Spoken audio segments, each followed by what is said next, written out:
name is Becca Hanley, and I looked at the triggers and behaviors of subclinical eating disorders in female athletes, specifically Division III athletes from the volleyball, swimming, and cheerleading teams. My clinical question was, what triggers subclinical eating disorders in female athletes, and what behaviors are most common?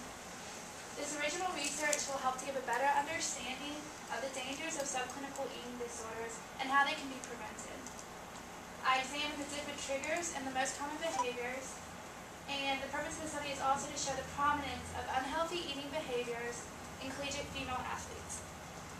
The information that I got will provide researchers with a better understanding of the dangers of subclinical eating disorders and to help inform and educate coaches, athletes, and athletic teams of the prevalence of such disorders. I have a lot of background information for my study. I found that the background information will help you see my results and will help it make sense more. So to begin, I want to start about talking with the athletic personality. Nutrition plays a big role in athletics as they strive to be in top physical condition. They want to stand out. They want to be the best.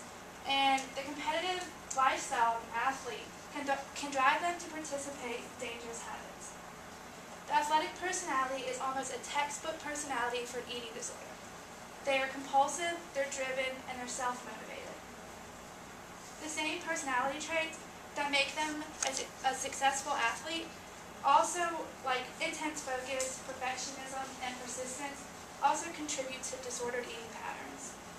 The desperate need for athletes to excel in their sport and the constant performance drive can likely cause an eating disorder in athletes.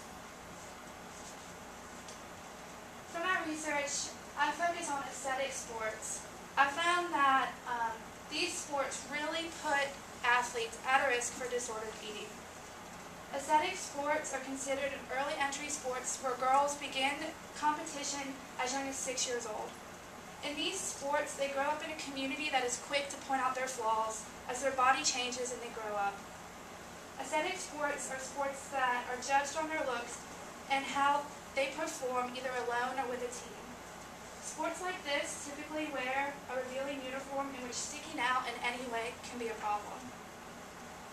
Cheerleaders are the highest risk for these disorders due to the demands for weight expectations.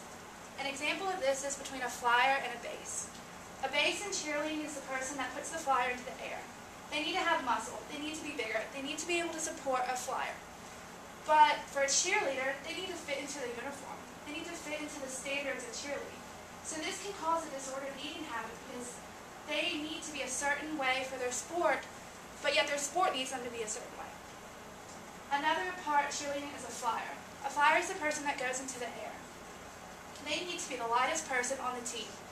This can cause them to have these type of behaviors because they feel that they need to be skinny. They feel that they need to be small.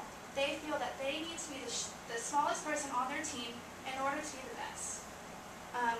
Since NCAA doesn't consider cheerleading a sport, they're not protected by the same NCAA regulations for eating disorders, for supplements, so this can put them at a really high risk. In sports like gymnastics and dance, in which skinnier participants are viewed as more attractive, prettier, successful, they're being judged on their looks just as much as they are on their performance. A main part of my research is the triggers. What triggers an eating disorder in a female athlete? And I found that there isn't a common one, that it depends on the athlete, it depends on the setting, it depends on their sport. Triggers usually fall into 4 different categories. The first category is features of the sport, such as revealing uniforms or being physically evaluated. The second is the sport environment, which can include comments from coaches, judges, and teammates. The third is biological characteristics such as physical size and metabolism. And the fourth is psychological characteristics like self-esteem, body image, and anxiety. A common trigger for athletes to hear is how much they weigh, or an offhand remark about their weight. This can cause them to lose control. Performance thinness is a main part of an eating disorder in which They believe that achieving a lower weight or lower percent body fat will enhance their performance. But there's also appearance fitness, which is a trend over the decades that awards thinner athletes. Why did I choose the uniform for my trigger? I focused on the uniform compared to the other ones because of the school, because of the small size. I decided that the uniform between the swimming team, the cheerleading team, and the volleyball team all have common factors. They're all small, they're all short, they're all skin tight, and they all show a lot of skin. Other triggers such as performance, I would suggest that would be at a D1 level, where they're looking to go professional, where they're looking to stand out. A higher level of performance is seen in a D1 level than a D3 level. And so that's why I believe that for Emory, I looked at the uniform. The next is behaviors. Some behaviors that are looked at in a subclinical eating disorder include skipping meals, excessive exercise, weight loss pills, vomiting, binging and purging, laxatives, diuretics, overeating, metabolism boosters, supplement pills, the list goes on and on. But how are these behaviors part of an eating disorder? It's not what they are, it's how they use them. They use weight loss pills in excess. They exercise in excess. That's what makes it part of an eating disorder from a regular person who just takes weight loss pills to lose weight. An athlete with an eating disorder takes weight loss pills at a completely different level. Now, eating disorders are a serious problem. They're easily the gravest health problem facing female athletes. Across the nation, in almost every sport, in almost every campus, there's an athlete with an eating disorder partaking in competition. As eating disorders increase, colleges and universities seem to be ignoring this issue.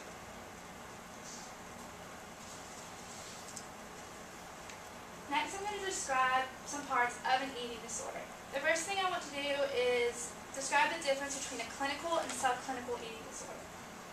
An eating disorder in general is characterized as an emotional and physical condition associated with food, body weight, and body shape. They're secretive in nature, and most of the time, you don't know about it. We see it every day in athletic training room. Athletes come in saying, something's wrong with my knee, can you help me? Or this is what's going on with my shoulder, can you help me? Do we ever see an athlete walk into the training room and say, I have an eating disorder, can you help me? It just doesn't happen. And by the time that we learn of an eating disorder, it may be too late. A clinical eating disorder is described as an eating disorder that is completely mental. This is anorexia nervosa, bulimia nervosa, binge eating. These disorders are disorders that take over your brain, take over their body. They know that what they're doing, or they don't know that what they're doing is wrong. It is a completely mental issue. Subclinical disorders, the athlete or the person knows exactly what they are doing. They know that if they take a weight loss pill, it can cause them to lose weight. They know that when they exercise, they can see weight loss. With subclinical, the person knows their results that they want. Another example too is the female athlete triad. It's very common in athletics, and it includes an eating disorder, osteoporosis, and amenorrhea. Some signs and symptoms of an eating disorder include stress fractures, hair loss, brittle nails, dehydration, fatigue, depression, weight loss, weight changes, edema, decreased bone density, and they can be fatal. With too few calories, the brain can respond differently and the body will continually break down. By the time the athlete has driven herself to this level of depletion, it may be too late. The prominence in female athletes has been reported in almost every sport. The social pressure to be thin and the sport environment can help them see that eating disorders are common. That in the NCAA, 14 to 19% of total athletes have a subclinical eating disorder. From 1972 Gymnastics athletes' common weight was 106 pounds. By 1992, the average pounds of a gymnastics athlete was 83. Two things that I wanted to get from my research was to show people that eating disorders need to be prevented and they need to be educated. The best way for a college to prevent potential liability is by preventing the eating disorder in general. Coaches should watch what they say, and an athletic trainer can be found negligent if they do not provide care to someone with an eating disorder. For education, athletes, coaches, and athletic departments need to be educated on the dangers of subclinical eating disorders. In order to meet a proposed legal duty, colleges should be educated on this issue.